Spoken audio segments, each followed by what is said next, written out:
secondes. Bonjour et bienvenue sur 60 secondes, l'émission que vous attendez. Aujourd'hui, un nouvel invité, Monsieur Étienne, professeur d'histoire-géographie au lycée Léonard de Vinci. Bonjour. Bonjour. Pouvez-vous vous présenter pour les gens qui nous écoutent ? Alors, je m'appelle Christophe Étienne, je suis prof d'histoire-géo donc à Léonard de Vinci depuis pas mal de temps, depuis 18 ans. Je suis un peu le couteau suisse, on va dire, de la chaire d'histoire-géo, 2 fois prof principal en seconde et en terminale. Je suis coordonnateur de la chaire aussi, donc c'est un peu moi qui chapeaute le lien entre l'administration, Madame Nicolas, Monsieur Moulin et mes collègues. Ponctuellement, on me demande aussi d'accueillir des étudiants de 3e année de licence de Saint-Étienne, de l'UFM également de Clermont. Donc voilà, pas mal occupé à Léonard de Vinci, à vrai dire, et c'est un immense plaisir de participer à votre émission, naturellement. Et dans cette émission, vous êtes aussi, dans ce lycée, vous êtes aussi professeur d'HGSP, la spécialité de première et terminale. Alors en première cette année, avant tout, sur un groupe plutôt sympa, voilà, avec une 20aine d'élèves assez motivés. Et voilà, on n'intervient pas en EMC, en éducation civique au lycée cette année en histoire géo, dans la mesure où l'idée c'était de laisser nos heures pour qu'un de nos collègues de Sciences Éco puisse garder son poste, du coup, voilà, c'est normal.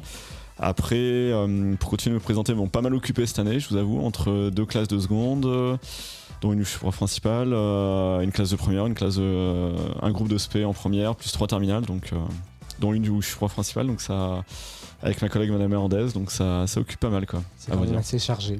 Exactement. Maintenant qu'on vous connaît un petit peu plus, on va pouvoir rentrer directement dans le vif du sujet. Donc comme l'émission l'indique, vous avez 60 secondes pour raconter une anecdote sur 3 thèmes que nous allons vous proposer.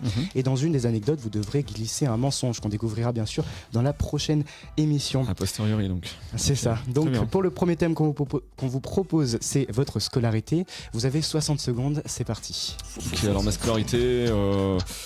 scolarité assez classique. Moi je suis originaire du département du Puy-de-Dôme, donc j'ai fait ma scolarité essentiellement dans le Puy-de-Dôme.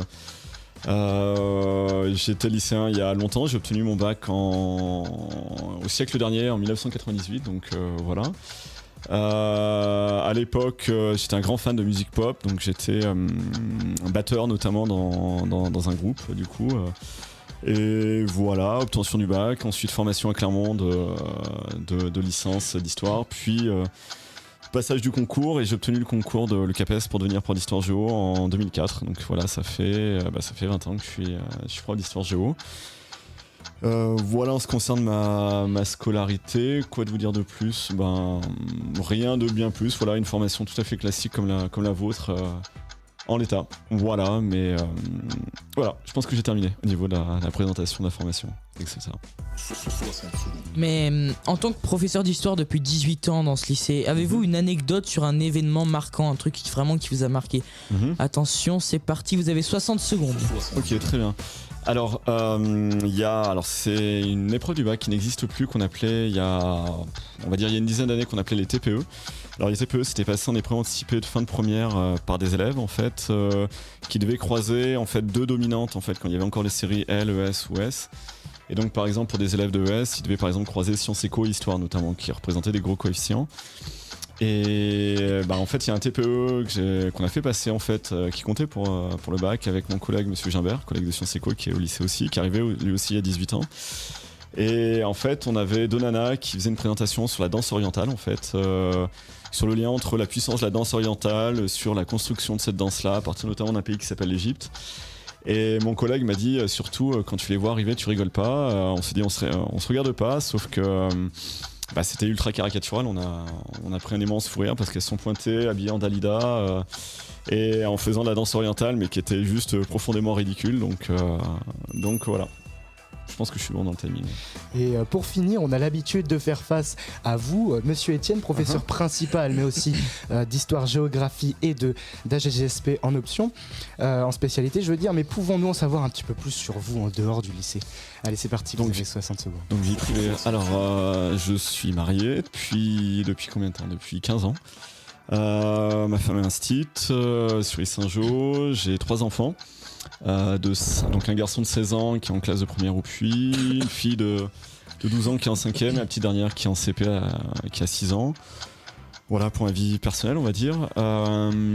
Après, bon voilà, je suis un amoureux viscéral de Clermont, on va dire, parce que bon voilà, je suis originaire de là-bas, du rugby naturellement, de la SM. Il faut bien que je fasse un petit peu de pub pour ce club qui, en juin 2025, deviendra champion de France de rugby, bien évidemment. Quoi dire de plus? Non, bah après pour me connaître, j'aime bien. Je suis un grand fan de rando, du coup aussi. Donc voilà, course à pied, vélo aussi.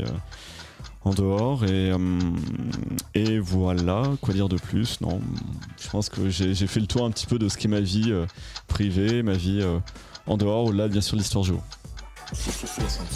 Eh bien, merci Monsieur Étienne d'avoir accepté notre invitation et de vous être vraiment prêté au jeu. Bien sûr. On se retrouve très bientôt sur Cosmic FM, donc 101.5, avec un nouvel invité et des nouvelles anecdotes. Bien sûr, la révélation du mensonge qu'aurait glissé Monsieur Étienne dans ces 3 anecdotes. Merci.